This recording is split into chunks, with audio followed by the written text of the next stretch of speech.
أعوذ بالله من الشيطان الرجيم بسم الله الرحمن الرحيم إن الذين يكفرون بآيات الله ويقتلون النبيين بغير حق ويقتلون الذين يأمرون بالقسط من الناس فبشرهم بعذاب أليم أولئك الذين حبطت أعمالهم في الدنيا والآخرة وما لهم من ناصرين.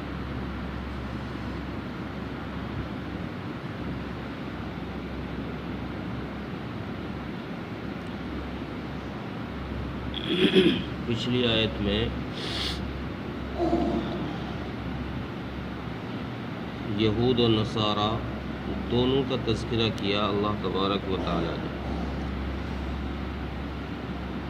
اس آیت میں یہود کی کچھ خامیوں کی طرف اشارہ کیا جا رہا ہے کہ یہود نے اللہ کی آیتوں کا انکار کیا. انجیل اور قرآن کے ماننے سے انکار کرنا یہ اس طرف اشارہ ہے کہ اللہ کی آیتوں کا انکار کیا ہے.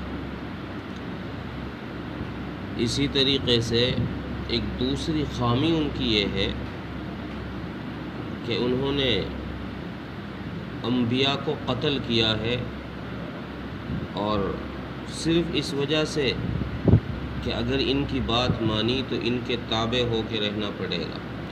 اپنی ریاست اپنی چودراہٹ بچانے کے لیے نبیوں کا ان لوگوں نے قتل کیا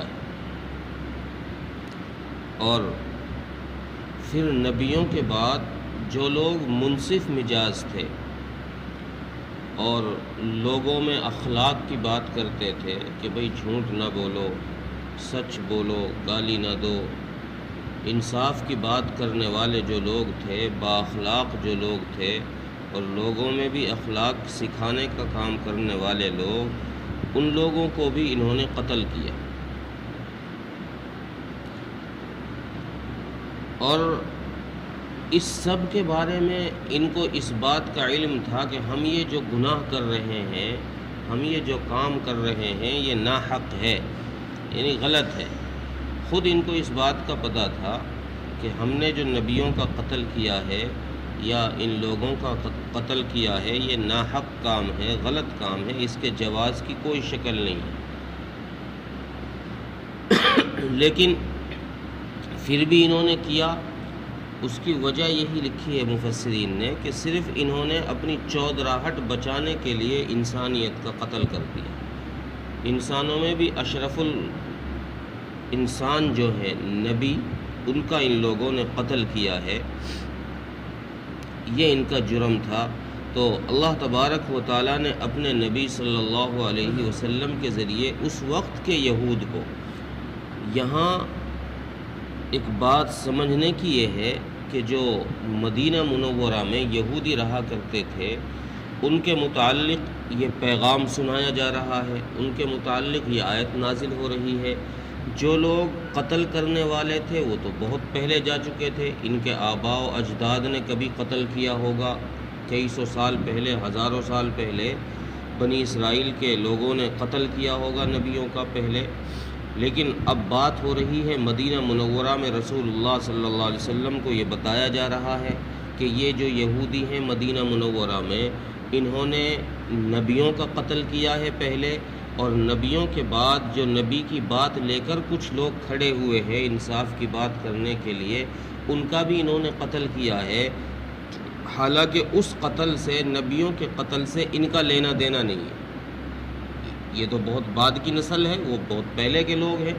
مفسرین نے لکھا ہے کہ چونکہ یہ لوگ اپنے اسلاف کے اس عمل پر ناراضگی ظاہر نہیں کرتے تھے. بھئی ہمارے باپ داداؤں نے جو کیا ہے، ہمارے باپ داداؤں نے جو غلطی کی ہے، جو گناہ کیا ہے، ہم اس پر شرمندہ ہیں، یہ لوگ نہیں کرتے تھے. بلکہ یہ ان کی بات سے اتفاق رکھتے تھے کہ ہمارے باپ داداؤں نے جو کیا ہے یعنی نبیوں کا قتل وہ جائز کیا، وہ صحیح ہے. مفسرین لکھتے ہیں کہ کسی گناہ کی تردید نہ کرنا، رد نہ کرنا، بلکہ اس کی تائید کرنا یا اس کی ہاں میں ہاں ملانا، تو یہ ہاں میں ہاں ملانے والا شخص بھی اس گناہ کے کرنے والے کے جرم کے برابر جرم کا شریک ہے۔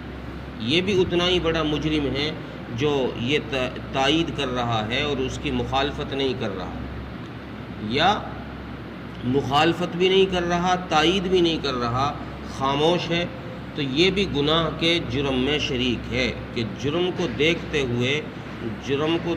ہوئے یہ خاموش ہے، یہ نہیں کہہ رہا کہ بھئی یہ غلطی ہے۔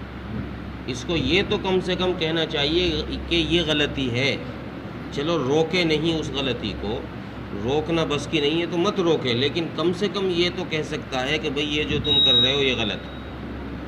انہوں نے اپنے باپ داداؤں کی اس حرکت کو نہ تو روکا اور نہ ہی اس کو روکنے کی کوئی تدبیریں بنائیں، اور نہ اس کے بارے میں کوئی بات چیت ان کے درمیان ہوئی، بلکہ یہ اس پر راضی تھے کہ ہمارے باپ داداؤں نے جو کیا ہے وہ صحیح کیا۔ اس لیے اللہ تبارک و تعالیٰ نے اس دور کے بنی اسرائیل کو بھی، رسول اللہ صلی اللہ علیہ وسلم کے زمانے کے یہودیوں کو بھی اسی گناہ میں شریک قرار دیتے ہوئے فرمایا کہ یہ وہی لوگ ہیں جنہوں نے نبیوں کو قتل کیا ہے۔ نبی جی یہ وہی لوگ ہیں جنہوں نے پہلے نبیوں کا قتل کیا ہے اور بعد میں ان کے ماننے والوں کو قتل کیا ہے۔ آپ ایسا کریں، ان کو دردناک عذاب کی خوشخبری سنا دیں۔ حالانکہ خوشخبری ہوتی ہے کسی اچھی چیز کی خبر دینا، اس کو کہتے ہیں خوشخبری۔ بھئی تیرا فلاں کام ہو گیا، یہ تو خوشخبری ہے۔ اب اگر ہم کسی سے آ کر کہیں کہ تیرا بھائی کی وفات ہو گئی تو خوشخبری سن لے، یہ خوشخبری تھوڑی ہے، یہ تو اس کے لیے ایک دردناک عذاب ہے اور دردناک چیز ہے، دکھ کی چیز ہے۔ یہ تو بطور استہزاء کے، بطور مذاق کے نبی سے یہ کہا جا رہا ہے کہ نبی جی اب ان سے کہیے کہ تم نے جو عمل کیا ہے اپنے اس عمل کی سزا کے لیے تیار ہو جاؤ۔ تم کیا سمجھ رہے ہو کہ ہم نے جو کام کر دیا اس پر ہمیں انعام ملے گا، جنت ملے گی؟ بلکہ آپ ان سے کہیے کہ ان کے لیے دردناک عذاب ہے ان کے اس عمل پر۔ حضرت عبیدہ بن جراح رضی اللہ تعالی عنہ راوی ہیں ایک روایت کے، وہ فرماتے ہیں کہ میں نے رسول اللہ صلی اللہ علیہ وسلم سے پوچھا، یا رسول اللہ، قیامت میں مرنے کے بعد سب سے سخت عذاب کن لوگوں کو ہوگا؟ مرنے کے بعد سب سے سخت عذاب کن لوگوں کا ہوگا؟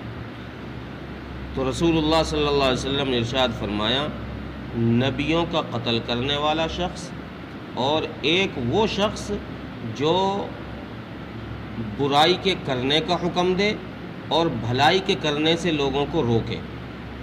یہ دو شخص وہ ہیں جو قیامت میں مرنے کے بعد جن کو سب سے زیادہ سخت عذاب ہوگا۔ اور پھر آپ صلی اللہ علیہ وسلم نے یہی آیت تلاوت فرمائی، ان الذین یکفرون بآیات اللہ ویقتلون النبیین، یہ تلاوت فرمائی۔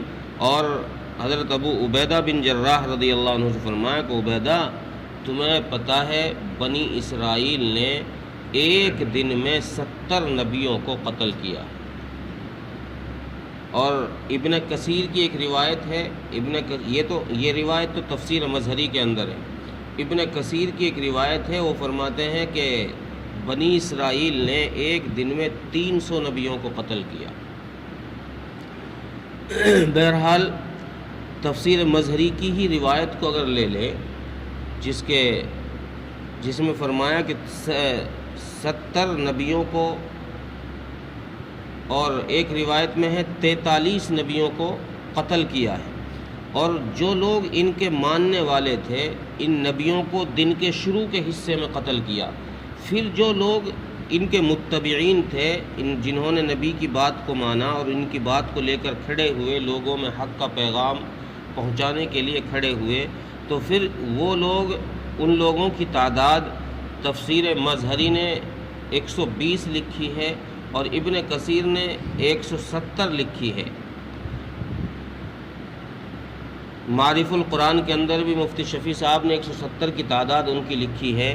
یہ 170 لوگ شام تک جب یہ نبیوں کے قتل ہونے کے بعد ان کی بات لے کر کھڑے ہوئے تو ان یہودیوں نے ان لوگوں کو بھی دن کے آخری حصے میں قتل کر، اور پھر اتنا بڑا جرم کر کے، ابن کثیر لکھتے ہیں کہ اتنا بڑا جرم کر کے نبیوں کو قتل کیا، نبیوں کے بعد نبیوں کے ماننے والوں کا قتل کیا، اتنا بڑا جرم کر کے انہیں یہ احساس تک نہیں تھا کہ ہم نے کوئی غلطی کی ہے، بلکہ ان کا قتل کرنے کے بعد شام کو اپنے اپنے دکانیں لگا کر سبزیاں بیچنے کے لیے بیٹھنے لگے۔ یہ احساس بھی نہیں ہوا کہ ہم نے کیا کر دیا، بلکہ ان کا جو معمول تھا سبزی بیچنے کا، اس سبزی کو بیچنے کے لیے یہ شام کو اپنے اپنے ٹھیوں پر جا کر بیٹھ گیا آرام سے۔ ان کے بارے میں ہی اللہ تبارک و تعالیٰ فرماتے ہیں کہ یہی لوگ ہیں وہ بد نصیب جن کے اعمال دنیا اور آخرت میں برباد کر دیے گئے، بیکار کر دیے گئے۔ انہوں نے جو بھی نیک اعمال کیے ہوں گے، خیر کے اعمال کیے ہوں گے، اللہ تبارک و تعالیٰ نے دنیا میں بھی ان کے وہ اعمال بیکار اور ضائع کر دیے، اور آخرت میں بھی ان کے لیے کوئی اجر و ثواب نہیں ہے، آخرت میں بھی سب کچھ ان کا بیکار اور ضائع ہو گیا۔ اور وَمَا لَهُم مِّن نَاصِرِينَ، ان کا کوئی شخص یہ آخرت میں ایسا بھی نہیں پائیں گے جو ان کی مدد کر دے، یعنی اللہ تبارک و تعالیٰ سے یہ سفارش کر دے کہ اللہ تو ان کے اعمال کو بیکار مت کر، یہ اپنا کوئی ایسا مددگار بھی آخرت میں نہیں پائے۔ ترجمہ دیکھیں، ان الذین یکفرون بآیات اللہ، بے شک وہ لوگ جنہوں نے اللہ کی آیتوں کا انکار کیا، ویقتلون النبیین بغیر حق، اور ناحق نبیوں کا قتل کیا، ویقتلون الذین یأمرون بالقسط من الناس، اور ان لوگوں کا قتل کیا جو لوگوں میں انصاف کی بات کرنے کے لیے کھڑے ہوئے۔ فبشرہم بعذاب علیم، سو ان کے لیے دردناک عذاب کی خوشخبری سنا دیجیے۔ اولئک الذین حبطت اعمالہم، یہی ہیں وہ لوگ جن کے اعمال ضائع کر دیے گئے، فی الدنیا والآخرہ، دنیا اور آخرت کے اندر، وما لہم من ناصرین، اور ان کا کوئی مددگار بھی نہیں ہوگا۔ اللہ تعالیٰ مدد کرے۔